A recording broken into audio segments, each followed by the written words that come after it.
اقرأ باسم ربك الذي خلق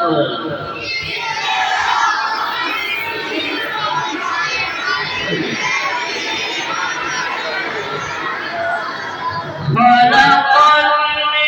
الإنسان من علق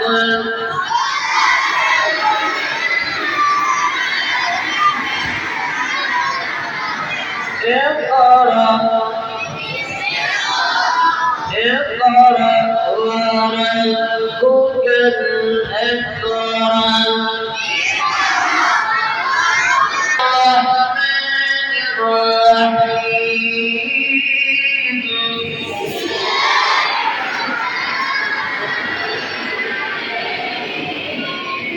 اقرأ باسم ربك الذي خلق الإنسان من علق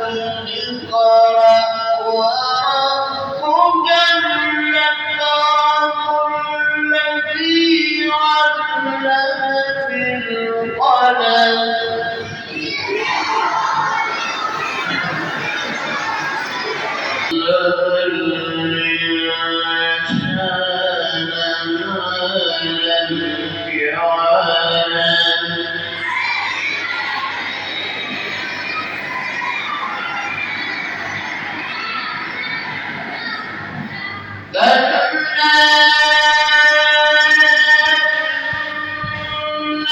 إلى ربك الرجعى